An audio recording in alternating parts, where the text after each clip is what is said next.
할렐루야. 아멘. 예, 주님의 사랑과 평강이 충만하시길 예수님의 이름으로 축원합니다. 아멘.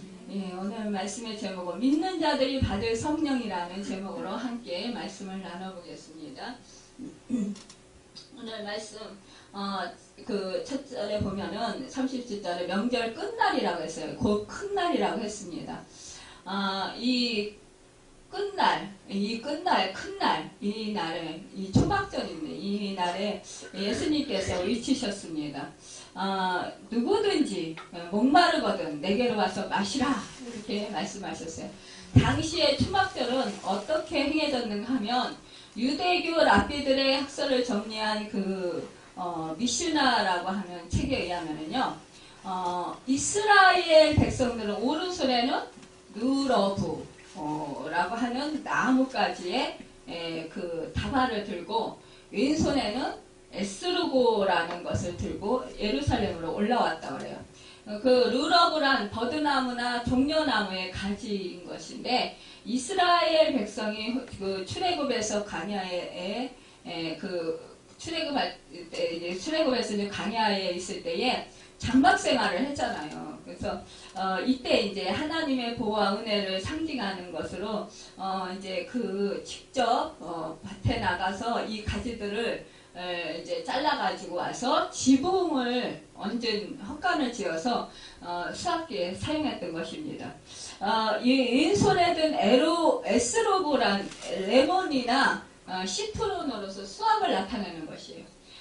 이러한 것을 양손에 들고 예루살렘으로 올라오는데 그들은 이때 비가 내리면 이듬해는 풍년이 된다고 생각했기 때문에 이 초막절은 물과 연관이 있었습니다. 이들이 이제 그 장막을 강에서 치고 그 하나님의 은혜로 살았던 그때를 생각하면서 이 초막을 짓는 거예요. 이제 장막을 짓는 거예요. 그러면서 그러니까 이제 뭐 하늘에 뭐 구멍이 쑥쑥 뚫려서 그 종로나 뭐 가지로 이제 지붕 얹어놨으니까 뭐 별도 보이고 뭐 이렇게 하잖아요. 그리고 이제 이제 수확한 것을 이렇게 그 처마에다 이렇게 쭉 걸어놔요. 그러니까 이제 그 기념하는 거예요. 거기서 이제 7일 동안 이제 거기서 생활을 하는 거예요. 잠자고 먹고 이렇게 생활하면서 하나님께 예배드리고 이렇게 하는 거예요. 이러니까 이 사람들이 이제 그때 광야에서 우리 하나님께서 이 백성들에게 베풀어 주신 은혜, 그 은혜를 생각하면서 감사드리는 것입니다. 이때 정말로 이 초막절에는 이제 유대교에서 그 첫날에 읽는 성서가 있는데 스가랴 14장이에요. 거기에는 이렇게 기록되어 있습니다. 그날의 생수가 예루살렘에서 솟아나서 절반은 동해로 절반은 서해로 흐를 것이라. 여름에도 겨울에도 그러하리라. 스가랴서 14장 8절에 말씀하고 있습니다. 이와 같이 이제 초막절은 물의 행사이기도 한데요. 예루살렘에 오는 순례의 그 행렬은 실로암의 목까지 옵니다. 그러면 이제 한 명의 제사장이 그 물을 떠서 일행에게 이제 줘요. 그런데 이사야의 예언이 그러므로 너희가 기쁨으로 구원의 우물물에서 물을 기르리라. 이렇게 그 이사야서 12장 3절의 말씀을 이제 합창하게 되는 거죠. 이 행렬은 계속해서 성전으로 가게 되고 제단의 둘레를 한 바퀴 돕니다. 그런데 이제 초막절 끝날에는 여리고성을 7번 돈 것처럼 7번 돌고서 호산나라고 이렇게 노래를 합니다.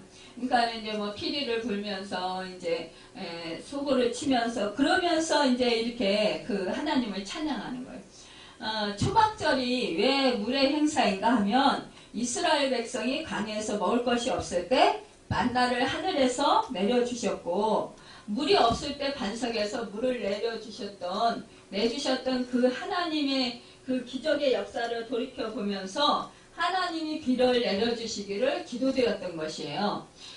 그들은 시편 78편 그 15절에 16절을 믿었기 때문입니다. 그러니까 광야에서 반석을 쪼개시고 깊은 수원에서 나는 것 같이 저희에게 물을 흡족히 마시우셨으며 또 반석에서 시내를 내사 물이 강같이 흐르게 하셨다라는 사실을 이 말씀을 통해서 이제 고백하는 것입니다. 이와 같이 이제 이런 행사가 끝날 때, 우리 예수님께서 이제 끝날에 서서 외쳐서 말씀하시는 거예요. 누구든지 목마르면 내가 와서 마시라. 이렇게 말씀하시는 거예요. 참으로 이때요. 이 예수님을 이제 죽이고자 막 하는 그 적대감이 유대인들이 지금 그게 달했단 말이에요. 절정에 달했단 말이에요. 그런데 이런 행사가 이루어지고 있는 끝날에 이렇게 예수님께서 잊히시는 거예요. 그러니까 예수님에 대한 그런 사람들의 반응도 다양했잖아요. 어떤 사람들은 예수님께서 가르치는 것에 놀라워했고, 또 어떤 사람들은 정말 이가 메시아인가? 이렇게 하는 사람도 있었고, 또 유대 종교자들, 종교 지도자들은 예수님을 잡아 죽이려고 이렇게 하속도를 보내서 예수님을 체포하려기도 했어요. 그러면서 그 예수님을 대적하기도 했습니다. 참 어떤 사람은 선지자라고도 했습니다. 여러분, 이렇게 어떤 사람은 또 그 선생이라고 했습니다. 여러분, 이렇게 사람들의 의견이 분분한 이런 상황에서 예수님께서는 모든 사람들에게 이렇게 구원을 초청하시는 거예요. 누구든지 목마르거든 나에게 오라, 이렇게 말씀하시는 거예요. 여러분, 예수님을 의지하는 자는 그 배에서 생수의 강이 흘러 넘칠 것이라고 말씀하시는, 이것은 예수님께로 오는 자는 누구든지 목마르지 않는다라는 거예요. 그러니까는 명절 끝날 큰 날에 이제 비에 대한, 그 물에 대한 그런 축제를 하는 상황에서 이 물은 다시 목마를 수 있지만 내가 주는 물은 영원히 목마르지 않는다. 너희는 나에게 와서 내가 주는 물을 마시라. 이렇게 선포를 하시는 거예요. 외치는 거예요. 38절에 보면 나를 믿는 자는 성경에 이른과 같이 그 배에서 생수의 강이 흘러나오리라 하시니, 이렇게 말씀하시는 거예요. 여러분, 우리가 이 말씀을 볼 때 우리가 스가성 우물가에서 사마리아 여인과 대화 나눌 때 물로 시작했잖아요. 이때도 뭐예요? 초막절 행사 때도 이렇게 말씀하시는 거예요. 누구든지 목마르거든 내게로 와서 마시라. 이 주님께서는 결국은 뭐예요? 너희들은 세상에 그 많은 욕망을 가지고 살아갔지만, 그러나 그 자체가 너희의 욕망에 흡족히 충족을 채워줄 수 없다. 그래서 너희를 행복하게 해줄 수 없다. 무슨 돈이든 지위든 명예이든 간에 너희를 기쁘게 해줄 수 없다라는 거. 너희를 완전히 만족하게 해줄 수 없다. 너희 마음을 기쁘게 해줄 수 없고, 너희의 영혼은 특히 더 만족함을 줄 수 없다. 오직 살아계셔서 역사하시는 생명의 주인이신 나에게, 예수님께로 오라 이거예요. 와서 예수를 믿어라. 나를 믿어라. 나를 믿으면 너희는 구원을 얻고 어떻게 해요? 영생을 얻는다라는 거예요. 영원한 그 목마르지 않는 그 생명수를 받게 된다라고 말씀을 하시는 거예요. 여러분, 우리가 세상의 것으로 정말 만족함을 얻을 수 있을 것 같이 생각을 한다라는 거죠. 그런데 이 하나님을 떠나 죄 가운데 거하고 있는 우리 인간들은 어떠한 그런 세상의 것으로도 참만족을 얻을 수 없다라는 것입니다.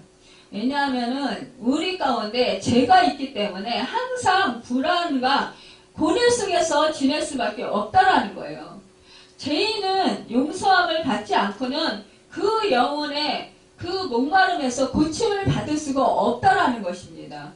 그렇기 때문에 우리 인간의 죄를 사해 주신 예수께로 나와야 된다라는 거예요. 예수 그리스도가 나의 죄를 사해 주신, 나의 죄값을 치러 주신 분이라는 것을 믿어야 된다라는 거예요. 나의 구원의 주가 되신다라는 것을 믿어야 된다라는 것입니다. 여러분, 예수께로 나오면 죄사함 받고 구원을 얻는다라는 거예요. 그리고 성령을 받는다라는 것입니다.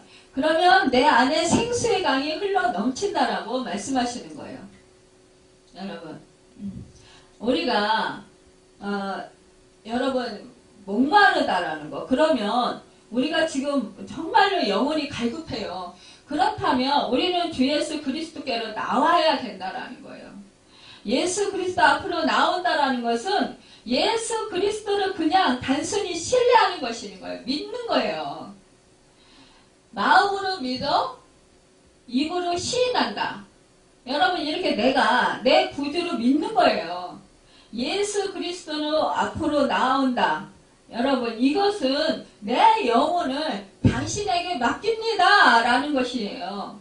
여러분 우리가 교회에 나오지만 교회나 목사에게 맡기는 것이 아니라 내 영혼을 예수님께 맡깁니다. 그리스도께 맡깁니다 라는 것이에요.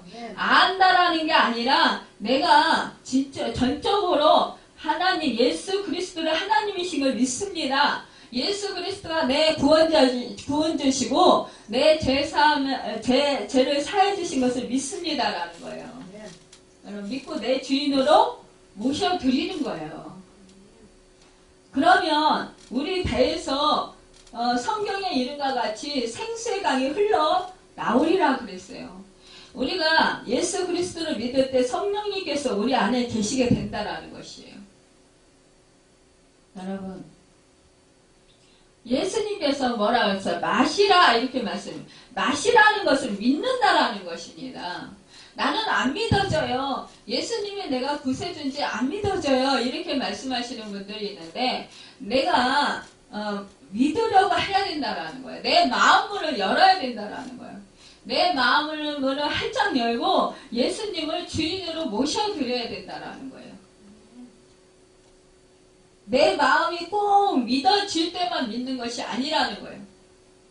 내가 믿어지지 않더라도 내가 정말 예수님에 대해서 자세히 모르더라도 내가 예수님이 제사함 받고 예수님이 내 죄를 사해 주셨고 예수님이 십자가에서 피를 흘리시고 죽으셔서 내 죄값을 담당해 주셨기 때문에 나는 예수님이 내 죄를 사해 주신 것을 믿습니다 라는 그런 고백을 내가 해야 한다는 거예요. 결단해야 된다라는 것입니다. 우리 예수님은 사단이 아니에요. 마귀가 아니에요. 마귀는 우리를 정말 속이고 멸망시키고 우리를 어떻게 해요? 우리가 원치 아니하더라도 막 도적질하고 우리한테 막 쳐들어와요. 그래서 우리의 마음을 갖다가 빼앗아 간다라는 거예요. 그러나 예수님께서는 인격적인 하나님이기 때문에 그리하지 않으신다라는 거예요. 우리의 인격을 존중해 주신다라는 거예요. 우리가 마음문을 열어야 된다라는 거예요. 마음문을 열지 아니하면 예수님은 그저 계속해서 나의 마음문 밖에서 기다리고 계시는 거예요. 기다리면서 네가 네 마음문을 열어줄 때까지 내가 기다린다. 계속해서 노크를 하는 거예요. 너는 나를 찾으라 라고 계속해서 나는 너의 구세주다. 나는 너의 죄를 사해 주었다. 이렇게 계속해서 내가 너의 생명의 주인이다. 나를 믿는 자는 죽어도 산다. 무릇 살아서 영생을 얻는다. 이렇게 말씀하시는 거예요. 여러분 우리는 내가 정말 이 예수님을 믿으면 내 목마름 영혼의 갈급함을 고침받을 받을 수 있을 뿐만 아니라 다른 사람에게까지도 윤택하게 할 수 있는 축복의 삶이 될 수가 있습니다. 여러분 그래서 이 사도 요한은 다음과 같이 설명하고 있어요. 이는 그를 믿는 자의 받을 성령을 가리켜 말씀하신 것이라 예수께서 아직 영광을 받지 못하신 거로 성령이 아직 저에게 계시지 아니하시더라. 여러분 39절에 말씀하고 있는 거예요. 즉 우리들이 그리스도를 믿을 때 우리들의 마음에 생수의 강이 흘러나는 것은 성령의 역사라는 것입니다. 그러나 성령은 그리스도가 십자가상에서 우리들의 죄를 대속하여 죽으시고 부활 승천하신 후에야 역사하신다라는 것이에요. 그러니까 아직 예수님께서 십자가에 우리 인류의 모든 영혼의 죄를 감당하시고 죽지 않으셨어요. 그리고 또한 더군다나 부활은 더욱더 안 하신 거예요. 지금은 우리 인간인 예수로 지금 계신 거예요. 근데 이제는 예수님께서 이제 잡히시고 또 예수님께서 이제 신문당하시고 그러면서 예수님께서 정말 뭐 채찍에 맞으시고 그러면서 예수님께서 어떻게 해요? 골고다 언덕에 올라가셔서 그가 무도한 죄인들만이 지는 십자가를 지게 됩니다. 그러면서 그 십자가에서 정말 양손과 양발에 못을 박히게 되는 거예요. 그리고 예수님께서는 어떻게 해요? 가시관을 쓰시고 그리고 예수님께서는 이제 죽음을 당하시잖아요. 여러분 그러면 그 죽음을 당하시고 우리가 가야 할 우리의 저주를 우리 주님께서 정말 인해서 우리가 지옥에 가야 되는데 그 지옥에 우리 주님께서 대신 가주셨다라는 거예요. 여러분 그리고 나서 부활하셨어요. 그리고 부활하셔서 제자들에게 40일 동안 나타나셨어요. 함께 하셨어요. 여기저기 다니시면서요. 예수님께 나타나셔가지고 그러면서 너희가 뭐라 그랬어요? 성령이 오시기까지 너희가 모여서 저녁 기도에 힘써라. 이렇게 말씀하셨다는 거예요. 내가 너희 곁을 떠나는 것이 너희에게 유익이라. 내가 보혜사 성령을 너희에게 보내주겠다. 이렇게 말씀을 하셨단 말이에요. 그 말씀대로 그대로 이루어질 때 우리에게 성령이 임하시고 그리고 우리에게는 그 배에서 생수강이 흘러 넘친다 말씀하시는 거예요. 그러니까 이 약속의 말씀이 우리에게 지금 현재 임한 거예요. 이미 2000년 전에 예수님께서는 그 말씀을 하신 대로 예수님께서 우리의 모든 죄를 우리 인간의 모든 죄를 감당하시고 십자가에서 몸짓게 피 흘려 죽으셨어요. 우리가 당할 저주를 다 당하셨단 말이에요. 그리고 부활하시고 또 40일 동안 제자들에게 나타나시고 또한 그 예수님께서 승천하시고 이 제자들은 오순절에 마가의 다락방에서 함께 120분들과 모여서 기도에 힘썼어요. 예수님의 명령에 의해서. 그래서 기도에 힘썼을 때 오순절날 그 불의 혀가 같은 것이 임하면서 그곳에 진동하면서 뭐예요? 성령이 임하셨어요. 그러니까 각 방언으로 말하기 시작했더라. 그래서 이 초대교회가 정말로 막 기쁨이 충만한 거예요. 성도들이. 왜? 그 배에서 생수의 강이 흘러 넘치니까요. 하늘의 기쁨이 충만하게 되는 거예요. 그러니까 뭐예요? 서로 내 것이라 하지 아니하고 자기의 물건을 그 공동체가 쓸 수 있도록 하나님의 권속들이 쓸 수 있도록 내어놓았어요. 그래서 내 것이라 내 것이라 하지 아니하고 내어놓으니까 유무상통했다고 했습니다. 그러면서 그 공동체가 너무너무 기뻐진 거예요. 그러면서 힘써서 이제 그 전에는 어떻게 했어요? 정말로 예수님께서 신문당하시고 체포당하시고 뭐 이럴 때 채찍에 맞으시고 이럴 때 이 제자들은 겁이 나서 자기들도 붙잡혀서 신문당하고 채찍당하고 죽음을 당할까봐 겁나서 숨어 다녔던 그 사람들이 성령의 충만함을 받으니까 어떻게 했어요? 오히려 그들이 힘차게 나가서 정말로 목숨을 내걸고 순교하기까지 생명을 아끼지 아니하고 복음을 전했어요. 예수님을 증거했다라는 거예요. 이것은 어떠한 힘이냐? 이것은 바로 성령의 역사라는 것이죠. 성령의 능력이라는 것입니다. 여러분, 예수를 믿는 자는 성경 말씀하신 대로 자신과 그 이웃을 살리는 자가 될 수 있다라는 것입니다. 예수님께 나오는 자는 자기 중심적인 이기주의자가 아니라 이제는 예수님께서 말씀하신 대로 예수님께서 행하신 대로 이제는 축복의 통로로서 살아가게 된다는 것이에요. 이제 내중심적인 그런 삶을 사는 것이 아니라 이타적인 삶을 살아간다는 거예요. 내 만족을 위해서 살아가는 것이 아니라 타인을 위해서 살아간다는 거예요. 내 이웃을 위해서 살아간다게 된다는 것입니다.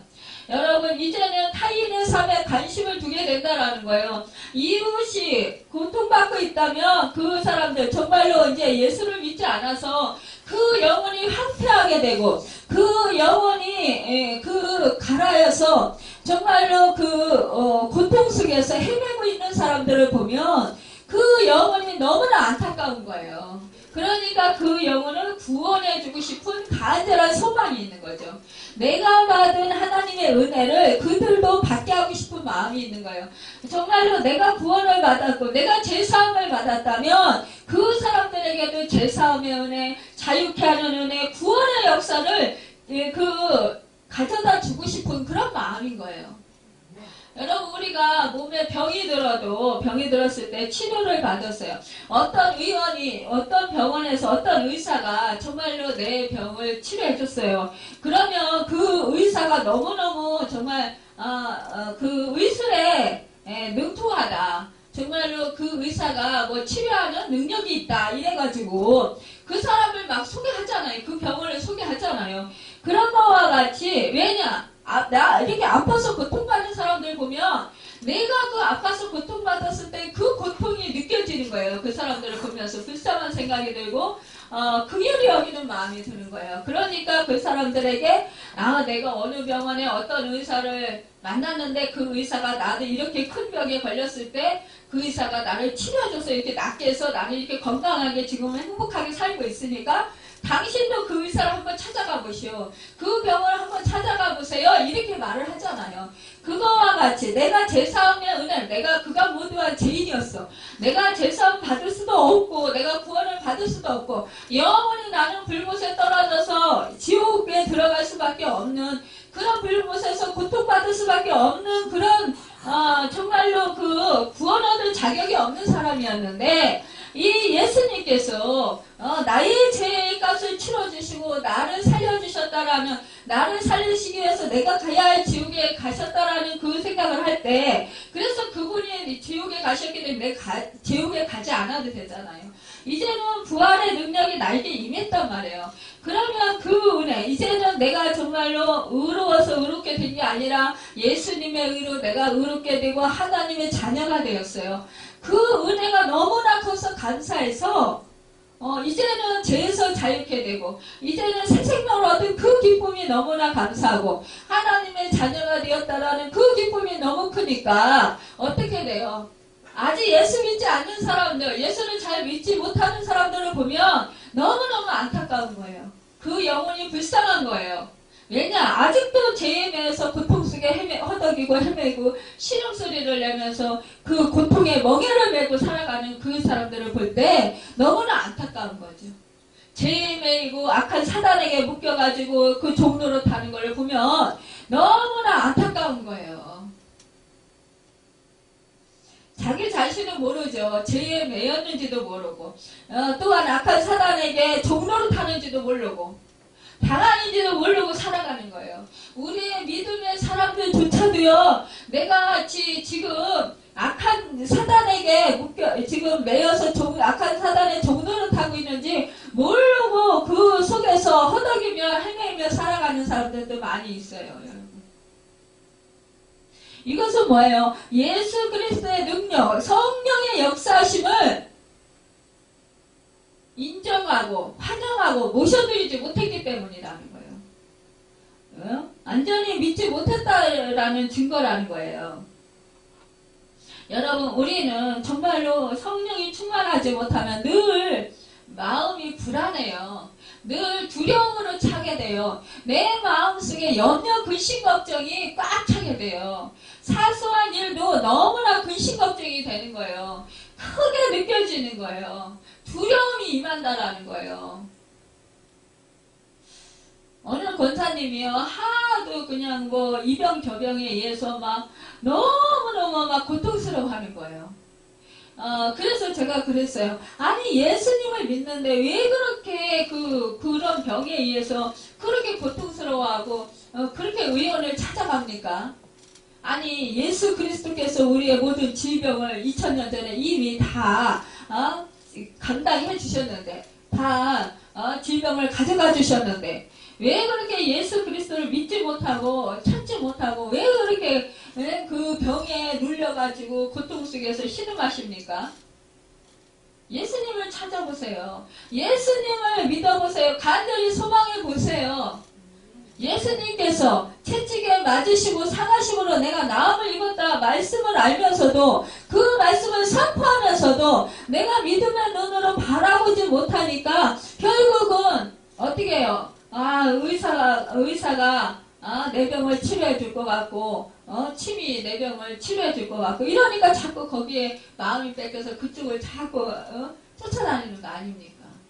여러분 그 시간에 하나님께 기도하고 그 시간에 예수 그리스도를 더 의지하고 그 시간에 예수 그리스도에게 기도해야 된다는 거예요. 성령을 더 의지해야 된다는 거예요. 여러분 우리는요 예수 그리스도를 놓치면 우리는 새 생명을 얻지 못해요.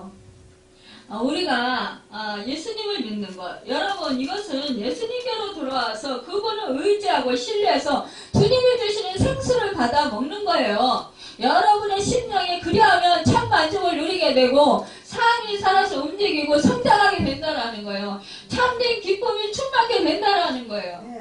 불안이 사라지고 두려움이 사라져요. 여러분 의심이 사라져요. 염려, 근심, 걱정이 사라집니다. 그리고 어떻게 됩니까? 소망과 기쁨이 소유하게 되는 거예요.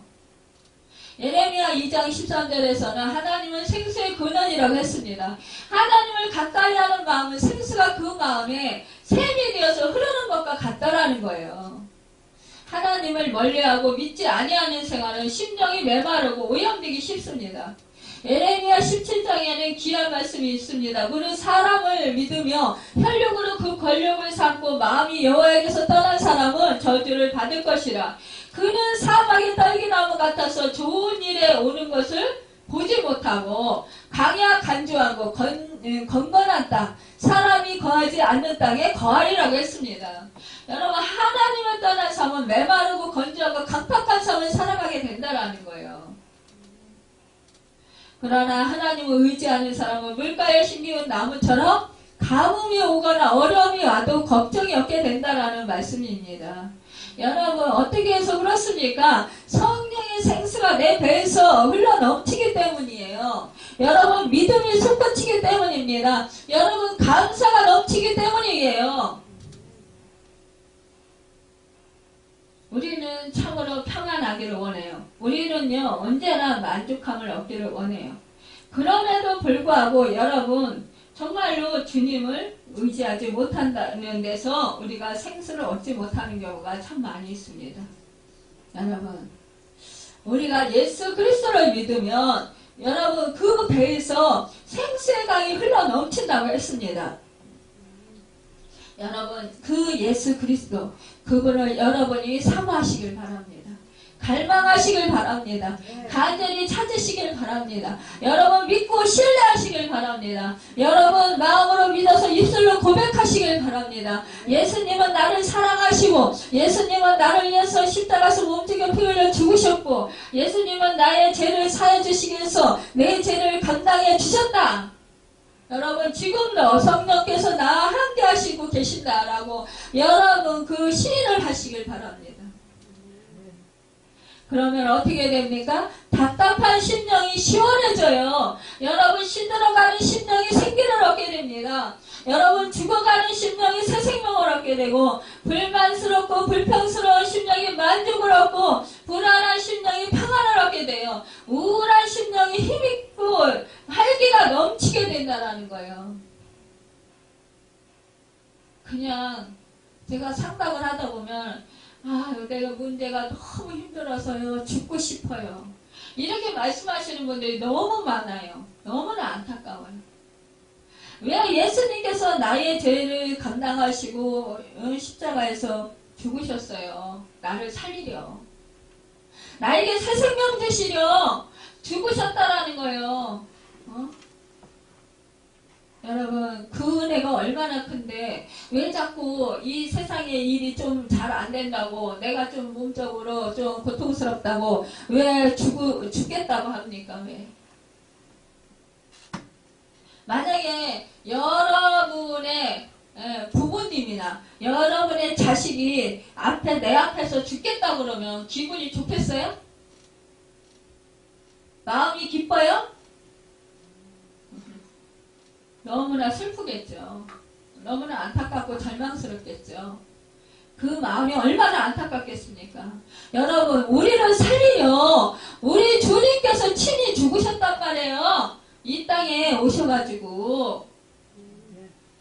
그 은혜가 얼마나 큰데 내가 예수님의 그 핏값으로 내가 정말로 하나님의 자녀가 되는 그 축복을 얻었는데 그 귀한 생명이 얼마나 큰데 죽겠다고 합니까? 여러분, 이 세상에서 조금 그 고통 때문에 겪기 힘들다고 죽겠다고 그러면 여러분 영원히 죽지 아니하고 영원히 사는 나라에서 영원히 불못에 들어가서 그 뜨거운 불못에서 산다라고 생각해 보세요. 그 고통은 이루 말할 수가 없는 거예요. 끝나지 않는 거예요. 영원히 불못에 들어가서 그 고통이 한순간에 내가 편안하자고 그런 말 함부로 하지 말자고요. 우리는 살다가 좀 힘들면 아이고 죽겠네. 그게 습관이 됐어요. 근데 그건 사탄이 좋아하는 말이란 말이에요. 여러분, 예수님께서 나를 살리려 당신의 생명을 내어주셨단 말이에요. 그 은혜를 생각할 때 얼마나 감사합니까? 여러분, 예수님을 여러분 마음 깊이 정말 모셔드리고 감사하시길 바랍니다. 예수님 때문에 내가 살았습니다. 예수님 때문에 내가 새 생명 얻었습니다. 예수님 때문에 내 죄가 사해졌습니다. 예수님 때문에 내가 하나님의 자녀가 되었습니다. 예전에는 그릇 행하였더니 이제 예수님 때문에 내가 이제는 옳게 행합니다. 이렇게 고백을 하시자고요. 여러분, 그러면 여러분이 뼈가 견고하게 된다라고 했어요. 영원히 여러분 만족을 얻는다고 했습니다. 그리고 물된 동산같이 된다고 했습니다. 물이 끊어지지 아니하는 샘과 함께 된다고 말씀을 주셨습니다. 여러분, 이 유대 종교 지도자들은 말씀을 많이 알았고 말씀을 가르치는 사람들이었지만 그러나 이 예수님 메시아가 오셔서 말씀하시는 이 말씀을 이해하지 못했어요. 받아들이지도 못했습니다. 여러분, 이 사람들은 성령을 받지 못하는 사람들이고 오히려 이 사람들은 어떻게 돼요? 지옥 자식들이 되는 거예요. 여러분, 저와 여러분은 예수 그리스도를 믿도록 하나님께서 은혜를 베풀어 주신 것이 얼마나 감사합니까? 여러분, 예수를 믿고 구원을 얻어 정말 하나님의 자녀가 됐다라는 것 얼마나 감사합니까? 그 은혜에 감사하셔서 여러분의 그 배에서 생명수가 차고 넘쳐서 정말로 이웃을 살리고 생명길을 인도하는 축복의 주인공들이 되는 여러분과 제가 되기를 예수님의 이름으로 축원합니다. 기도하겠습니다.